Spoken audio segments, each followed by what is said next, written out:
Okay, Saturday. Only a few more of these left for Doctor Who Week 2. The first review of this week of today, can't talk, is going to be the Sunmakers.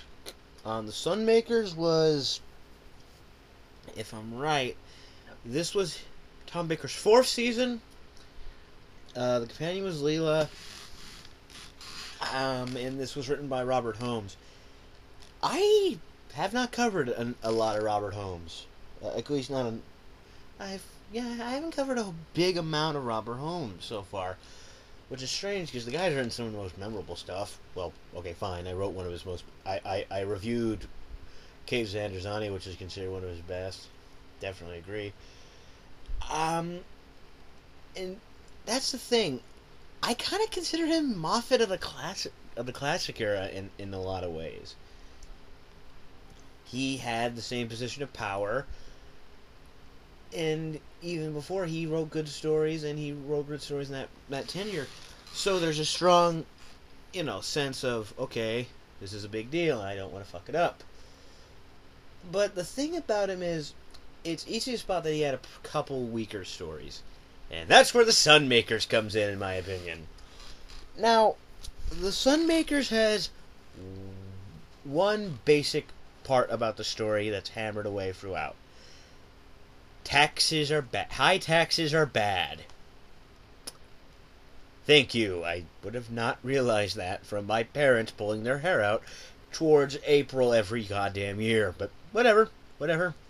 Your message is here. See, that's the thing. This episode was literally written to just hammer that idea home.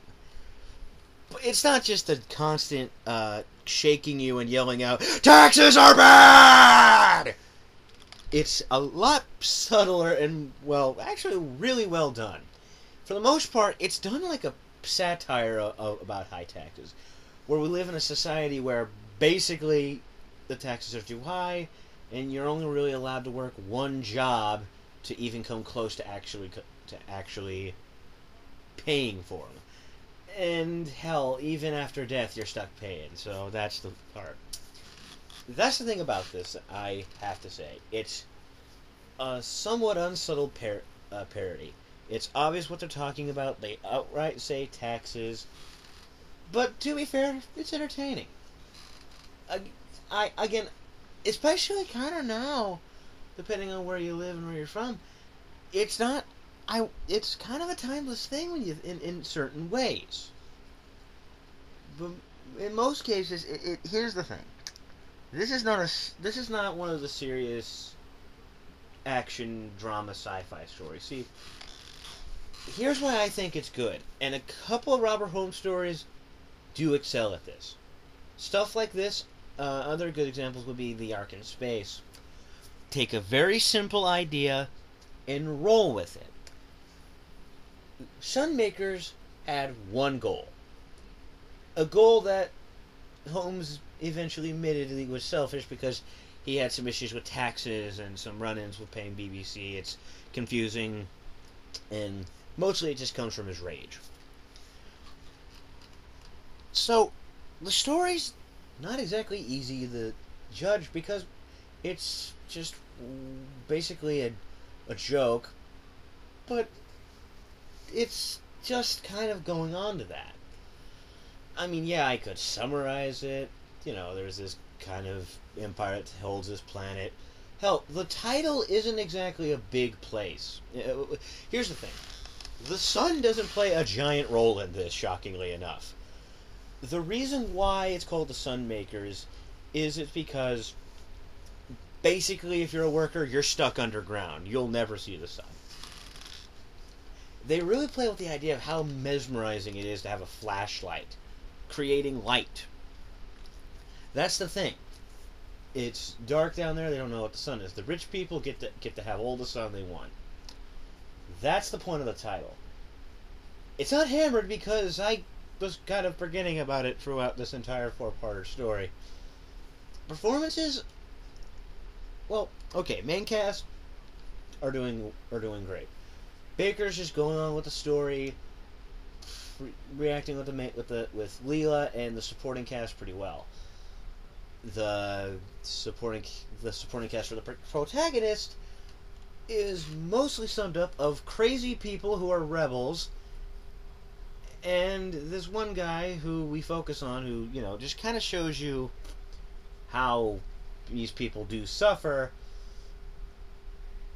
and he's kind of a wimpy character, but I guess you need to understand it. I guess this is me sort of lying about the day-to-day thing point I made in Vengeance on Varos, but the thing is, those people weren't suffering from anything, really. This guy was a byproduct of what crap can happen around here. And that makes sense. And the thing is, yeah, you felt bad for him, but here's the reason why I'm not saying his name. I just didn't care about them enough to really know any of their names. I don't know. They're just kind of flimsy cardboard cutouts that are putting in, emotion and performance in. I'm not saying their acting was bad. It's just that in the end, these people are just here to make the point of the story. They're acting as tools, but at least they're trying to be more emotive tools. I'll say that. And again, I just think that. I'm sorry if you maybe seen this story and you cling on to the characters. I really am sorry.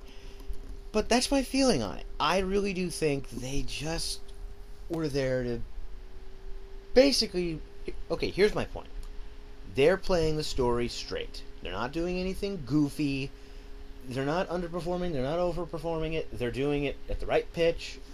But the thing is, they're just here to make a point. Again, I'm not trying to deflate them. If it is, I'm sorry.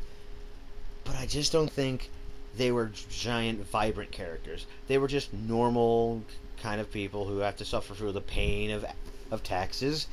And that's about it, yeah.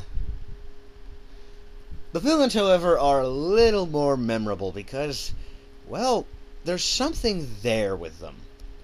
More importantly, characters like the Collector, who I honestly think is the result of what would happen if Gollum went to business school, or at least took accounting in community college, which is something I considered. He's just playing this really nasally, annoying character. Who cares about money, huh? That's his character, too. Again, simple character. That's not a bad thing. I'm not going to depower any of it. Not to mention the actor, who's obviously small. He's having a hell of a fun time with the role. He's acting really, really over the top at times, and it's, well, I'll say it, entertaining as hell.